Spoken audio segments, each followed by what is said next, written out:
প্রিয় শিক্ষার্থীরা, আশা করি ভালো আছো। বেসিক ড্রয়িংয়ের এই পর্বে তোমাদের জন্য একটা আইসক্রিম কীভাবে আঁকতে হয়। আইসক্রিম তো তোমরা সবাই খাও, যারা আইসক্রিম দেখেছো, তো কালারটা তোমরা সুন্দর করে তোমাদের মতো আঁকতে পারবে, অথবা আমি যদি দেখাবো তার মতো করে আঁকতে পারবে। আশা করি ভিডিওটা শুরু থেকে শেষ পর্যন্ত দেখবে। আমরা প্রথমেই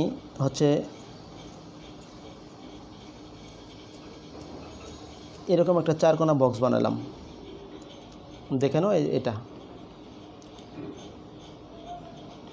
রেক্টেঙ্গেল, এটাকে আমরা জাস্ট এরকম দিয়ে এটাকে আমি রাউন্ড দিয়ে ফেলবো, আর এই পার্টটা দিব। তারপরে আমরা এই পার্টটা দেব। এখন আমরা পরের ধাপে যে সোজা এটাকে নিয়ে এসে জাস্ট এরকম করে ফেলবো। দেখে নাও কীরকম করলে ভালো হয়।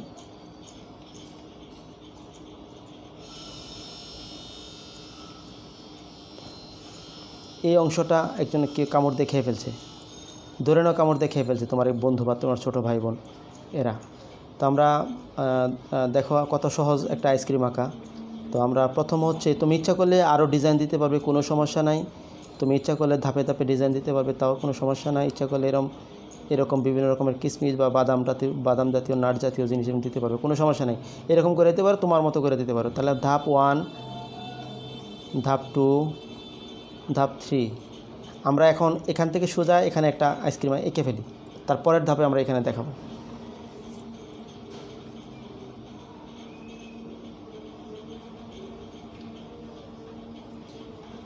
যারা ক্লাসের ড্রয়িং করবে তারা স্কেল ব্যবহার করো, যেহেতু আমি স্কেল ব্যবহার করতে পারতেছি না বলে আমার হাতের ড্রয়িংটা একটু বাঁকা হচ্ছে। তো তোমরা যদি স্কেল ব্যবহার করতে পারো তাহলে তোমাদের জন্য ড্রয়িং, যেহেতু এটা লাইন ভিত্তিক ড্রয়িং, তো সুতরাং এটা কিভাবে তোমরা সহজভাবে আঁকতে পারো সেইভাবেই চেষ্টা করবে, সুন্দর হইলেই হবে। আমরা এখানে দিলাম।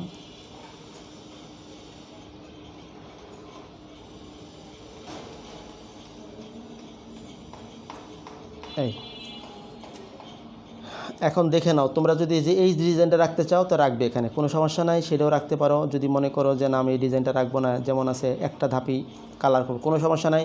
চাইলে তোমরা এরকম বাদামও দিতে পারো, তাও কোনো সমস্যা নাই, এটা দিতে পারো। তোমাদের যখন যেটা প্রয়োজন মনে করবে সেটা সেরকমই করে দিয়ে ফেলবে। আচ্ছা, তাহলে আমরা এই ড্রয়িংটা আমরা আরেকবার এখানে দেখাই।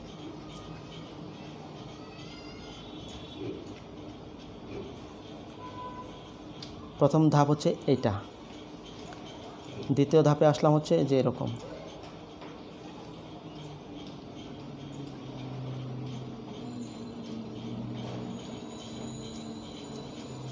এটা হলো নাম্বার 1। দ্বিতীয় ধাপে আসলাম এরকম।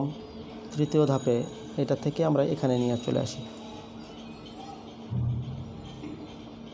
এই যে প্রথমেই তোমাকে বলেছি যে তোমরা স্কেল ব্যবহার করবে, যেহেতু সোজা লাইনের ব্যাপার আছে। আমার নিজের হাতেই তো আমি এত প্র্যাকটিস করি, তারপর আমার হাতের লাইন কিছুটা বাঁকা হয়ে যাচ্ছে। তোমাদের জন্য তো আরও সমস্যা হবে, তাই সুতরাং সেরকম করার চেষ্টা করবে যেন স্কেল ব্যবহার করে সুন্দর হয়। এই দেখো, তাহলে আমরা ধাপ 1, ধাপ 2, ধাপ 3, তাহলে এটা থেকে সরাসরি এখানে আমরা দিয়ে দিলাম। তাহলে জিনিসটা বুঝতে পেরেছো কীভাবে একটা আইসক্রিম আঁকতে হয়। তো আইসক্রিমের কালার কীভাবে করতে হয় সেটা একটু তোমাদেরকে এখন দেখাবো। তোমরা চাইলে কালার নিজেদের মতো করে কালার দিতে পারবে। আমি যে রেড কালারটা এখানে দিয়ে দিলাম। তোমাদেরকে অবশ্যই বলি যে রঙিন আইসক্রিম তোমরা যত কম খাবে তত বেশি ভালো, কারণ রঙিন আইসক্রিমের মধ্যে বিভিন্ন ক্ষতিকর রং দেওয়া থাকে। আমরা যেহেতু আর্ট, তো সুতরাং আর্টের জন্যই মূলত সুন্দরের জন্য এটা বানানো হয়েছে। তোমাদেরকে দেখানো হচ্ছে কাঠের রঙটা হবে এরকম। এই যে কাঠের রঙটা আমরা এখানে দিয়ে দিলাম। আর তারপরে আরেকটা, এই যে এই পার্টটা আমরা কামড় দেওয়ার পরে ভিতরের অংশটা একটু সাদা বের হয়েছে। তো আমরা এখানে এই যে মাঝখানের একটু কালারটা একটু সবুজ কালার ইউজ করি, তাহলে মনে হয় একটু ভালোই বেশি লাগবে। তো আমরা এখানে একটা সবুজ কালার দিতাম। যেহেতু আর্ট, মনে রাখবে আর্ট কিন্তু নির্দিষ্ট কালার এগুলা দিতে হবে এরকম না, তোমাদের পছন্দ মতো কালার দিলেই হবে, যে এই কালার না। যেমন চুলের কালার কালো, আমি যদি লাল দিয়ে রাখি তাহলে সুন্দর লাগবে না। সেক্ষেত্রে এটা যেহেতু আর্ট, এটা সরাসরি মানুষের তৈরি আর্টিফিশিয়াল জিনিস, তো সুতরাং এই জিনিসটাকে সরাসরি তুমি তোমার মতো করে কালার করবে। আশা করি ভিডিওটি তোমরা দেখে কিছুটা বুঝতে পেরেছো, শিখতে পেরেছো। ভিডিওটি যদি তোমাদের ভালো লাগে তো লাইক, কমেন্টস এবং শেয়ার করবে।